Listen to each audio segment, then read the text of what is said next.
What's going on, traders, and welcome to my stream. Today is the weekend. It's been a pretty crazy week. I think on Monday we had a mover going from like $5 to like $70. On Tuesday, another mover 5 to like $55. It was definitely an unusually strong week. Despite the fact that most of this week I was actually pretty sick. So even though I was actually trading this week. My sizing has been pretty low. In the beginning of the week, I was trading only with C size, and then we got up to A size once the end of the week and everything was confirmed. I actually played pretty nicely Monday, Tuesday, Wednesday, Thursday as well. So here's the data for this week for educational purposes only, as usual. This is kind of like the data of last week. The main mover, I think, we were pretty much let's see if we can maximize everything over here and talk about it. Starting in with, let's see, what was I? So the main mover, actually, you can see, so ORBS was the main mover, which is OCTO. OCTO came up from about a low of like $5 or maybe like $2 at around 7 a.m. So it came around from a $1.50, popped up. I buy it eventually. I think at 5 or 7, and I sell it at like 12. Then it ended up spiking all the way to 10. Then I buy it after a 20-minute hold there. I think it was a 10-minute hold. I buy it at 20, sell it at 30. No, I buy it at 25, sell it at 30. Actually made another trade over here. This OCTO was pretty much the stock that pretty much spiked up the entire market. Got a trader here trading OCTO 17 to 31. That's pretty much the best trade of the week. I think he was buying it all the way around here. Then he held all the way to 31 and actually hit 50. Then broke down and then hit, I don't know, 83 there. Probably the most impressive mover that I've seen in a while. Most like dry ships. I think dry ships ran from like, I don't know, like $1 to like, I don't know, $100 in a day. This ticker ran to $83. A lot of people were banking today. People were banking in Octo, and the next ticker was XAir. XAir was pretty simple. It was creeping up this nice wedge in the morning. The breakout point was around 330, 320. I ended up going long, like 360, sold it over 4, actually 410, made a 10% gain. You can see that primarily what I did was I actually traded hour. But Octo changed his name, so keep that in mind. So I was trading with C sizes because I was having a flu. So, I should have traded with A size technically, even though I was sick. But I traded Octo on the long side. I traded Zaire on the long side, and then there was another ticker here, SkyQ. Where's SkyQ here? Where's SkyQ? There you go. So SkyQ, I posted this screenshot in the chat room that this has third time a charm 80 break at a room towards $1. I ended up along some of 82, and then I sold it a little bit too soon. It ended up hitting, I think, at 110. Let me see if I can find it. There it is. So you can see SkyQ here. This is a textbook breakout of a clean area of resistance around 78. Soon enough, I go long, I sell. Soon enough, it hits 110. So from 80 to 110, definitely I left a lot of money on the table. That's almost like a 30% mover there. And this was a huge mover. I made a 20% move, and then it actually hit like 30. Actually, I hit 70 and then 90. So we woke up on the first day of the week, and pretty much we were watching these movers go without us. I did manage to make some profits. I actually sold my weekend position of hour because I had hour in the 4s, and then I sold it into the 6-ish, and then I actually shorted this daily resistance of hour at 680, and then I covered all the way into the 5. So that was a textbook short. So I was on the money with everything that day, no doubt about it. I sold a 50% weekend hold. I think I had 40K on that profit, and then I started shorting the daily resistance of 680, and then I covered. So I was on the money that day. You can see all my fails, all my entry and exits. I think I made a video on this. And moving on to Tuesday. Tuesday was pretty simple. Tuesday we have that, $2.50 to like $50 sympathy play, and CWD was it. The stock just keep squeezing up from $2.50 up to 55, and impressed me, that's for sure, how this thing moved up, because I only made a little tiny profit. I only made about 20% on the front side, so I left a lot of money on the table because I should have actually relonged it, but I didn't think it was gonna go.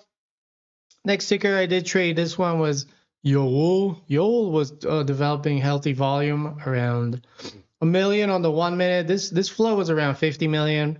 So what they do with these high floats, they pretty much squeeze all the shorts out, because you can see it went from 2 to like 8, and then they pretty much liquidate everything. That's kind of like what they did here. That was a pre-market nice move. I did manage to get some of that, and then I traded DSY.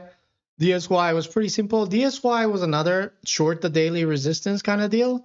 You can see here we're having trouble with the sevens. Sevens right here. I'm sorry, where is it? Right there. You have a 7 daily resistance right about here. And then you have this downtrend.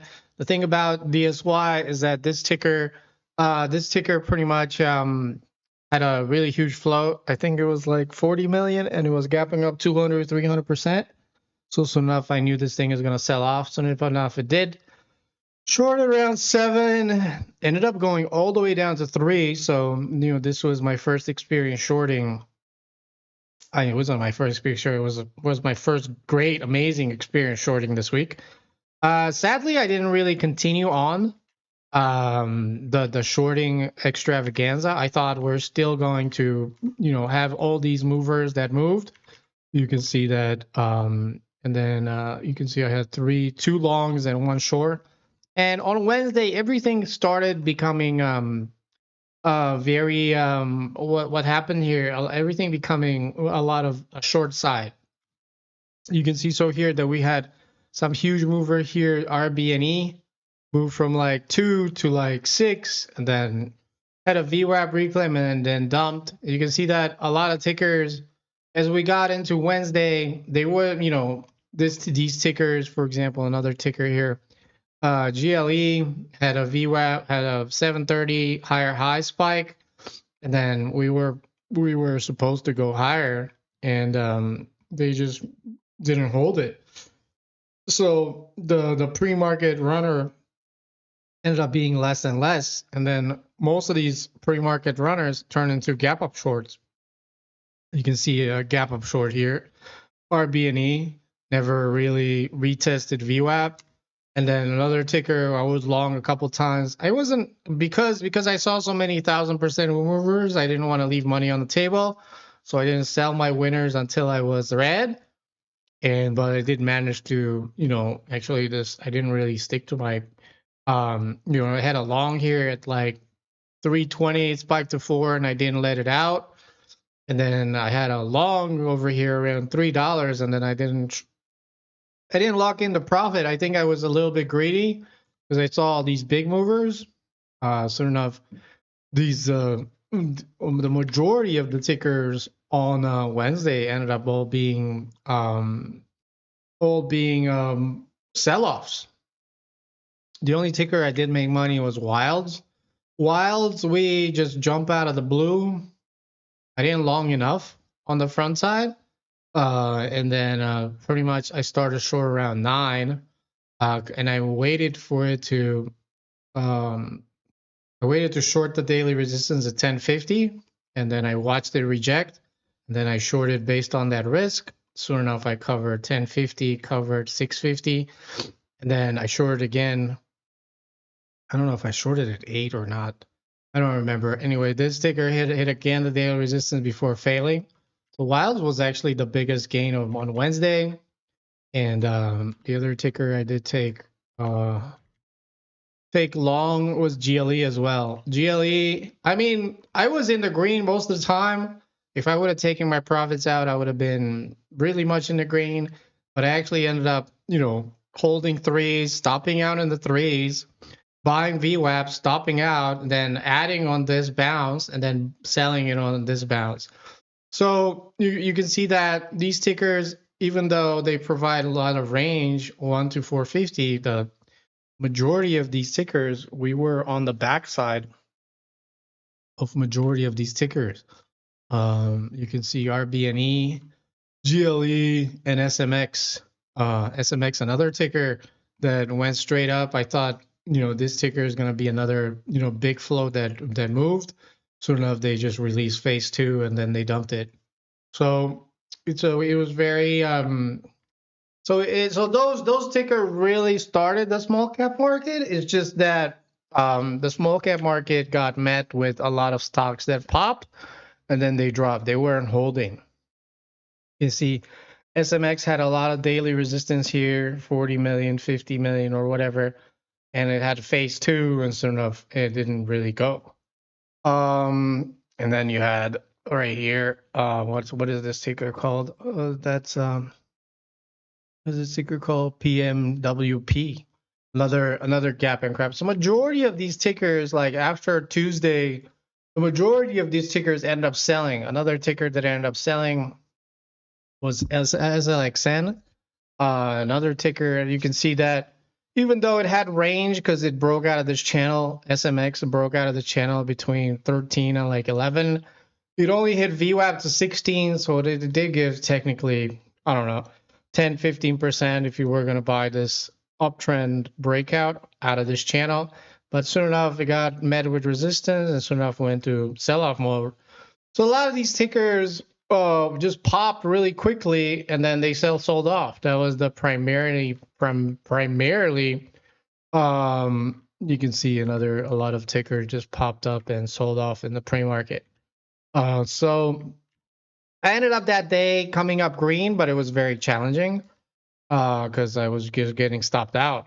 I think if my bias would have been to short these tickers, I would have been much better off because they never really. You can see that they were all under VWAP. Look at all these tickers. Starting, the only ticker that was over VWAP was Wild.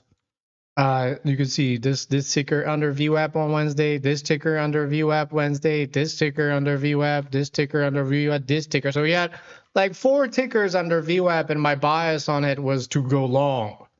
So that was just, something just expecting a little bit more.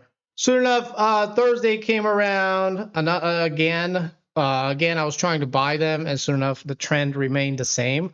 The trend was pretty simple that these tickers are just going to pop and drop. And I did try to go in a couple of times. Actually, there we go. So let's see, SLXN and TGL. There's TGL. TGL, that was just, you can see it's a majority under VWAP, and we just rejected VWAP. You have Mo, that's the 11th. I'm trying to get the 11th. Where's the 11th? There you go. No, that's the 10th. There you go. There's the 11th. So you had SLXN there on the 11, and you had another KZia, another one on the 11. You see, it was like an euphoria of pops and drops. And these tickets were just popping and dropping. So you have SLXN on Thursday, stopped out. KZia stopped out. And then VNC stopped out. So I ended up having like 4 losses that day. And then I hit my max loss per day, or, maximum loss per 2 tickers or 3 tickers. And it was just not clicking, especially I was being sick and all. And then suddenly everything on Friday actually clicked. You can see I have a big profit day on Friday. After I've seen like, so Wednesday and Thursday, all these gappers are selling off and the momentum is just kind of dying. I took the short side. It actually took me about 2 or 3 days before I actually tried to flip short.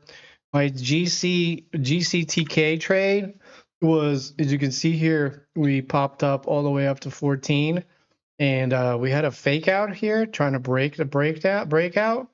I shorted around 12, and then my best cover was around 8, and some into the close. Soon enough, the stock never broke pre-market highs. Stocks in a bear market cycle or a weaker market cycle do not break pre-market highs. My next trade was Mogu. Mogu over here. Where is Mogu? My next trade was AGAE. AGE. This is a 20 milli float. Popped up over VWAP, didn't hold VWAP, and then I shorted with a $2 risk. 195. Ended up selling off all day down to 140, and that was pretty decent. So now you have two shorts. You have Mogu and GCTK, and then you have AGAE here. No, Mogu is from yesterday. I'm sorry. And then ISPC here. Oh, there we go. ISPC here. ISPC here is the long that I have over the weekend, I think. My long was around 185. You can see we had a daily breakout of 160. Then it popped up over 160, came up, held VWAP. That's the area that I went long. Around 180. Stock ended up doing that day 250, and then I didn't really want to take it off the table. I wanted to let it do its thing. Soon enough, we come back down to 190. I'm still sitting on a profit, but not as big as I thought it's gonna be. But definitely very challenging week, considering the fact that after Tuesday, most of these tickers turned into gap up shorts, and not everything that hit the scanner kept going to the moon. A lot of these tickers hit a lot of resistance, and it's just. But I finished up Friday green. You can see I did manage my risk correctly, because on Thursday, on Monday, Tuesday, Wednesday, Thursday, I was trading only with C size. Only after I figured out that, hey, the momentum is not like 2022, or the momentum is not like post coronavirus or post coronavirus liquidity. Only after I recognized that, hey, we should be shorting these things, things start clicking. Sadly, I only figured it out around Thursday, as probably the only ticker that I did not like, that I got slammed pretty big, was Mogu. Even though I got slammed for a minor loss, this ticker broke this downtrend. We broke out on the upside. We went from 650 up to 850, and then a candle from 850 down to 580. So that was just a little bit brutal over here. Even though I was long at 650 and I had a $1.50 gain, I wasn't able to lock in profits, and I was able to stop out and take the loss. But a lot of these tickers, I did have a huge gain, and then the gain turned into a flat. So definitely, only Thursday things started clicking that, hey, maybe I should, go short on them, because a lot of these tickers were just, popping and dropping, and the only lot of opportunity that we had were, Monday. You had Tuesday CWD, which did fantastic. Even this one, Yold, went from like 2 to 8 in the morning. Let's say, DSY on Tuesday was a short, whatever, but it did move. But, a lot of these tickers were not providing a lot of a range on the front side. As I was waking up on Tuesday or Wednesday, Thursday, Friday, a lot of these tickers were popping up, hitting VWAP and selling off. So that's ideally what I would want to do, just short them for an all day fade. Because if you're not fast enough and you're not buying these 1 minute pushes over here, you might get stuck with an empty bag. But I respected a lot of rules and regulations, and as soon as I figured out that, hey, the momentum is not coming in these tickers, and they're not all going to be going up 2,000%, and I started pretty much homing in on my shorts more, and then avoiding longs, and that put me up pretty green on a long, a short, a long, short, and then pretty much a short. That's pretty much it. I am very happy with this. I'm still trading a little bit congested. I'm still taking some cold medicine, so it's not really. I'm not really, on my best foot forward, I would have to say. But overall, Monday there was tons of opportunity. Ticker went from like 5 to like 80. Tuesday there was tons of opportunity. And then as we got into Wednesday, Thursday, and Friday, there was less and less opportunity for longs, and most of these tickers were just gapping up and selling off. There wasn't like a lot of opportunity for a long. Other than that, still finishing up the day green. I had, like one red day on Thursday, and the rest of them I pretty much manage. And soon enough, we'll see what the next week shows up. And join us in the Discord. I'm always available to chat, and always available in the morning. This is a full-time job for me. Sometimes I do have breaks, sometimes I do not, but you would expect to me to be there, and that's where I'll be. Other than that, see you all in my next video for educational purposes only, and see you all later. Peace out.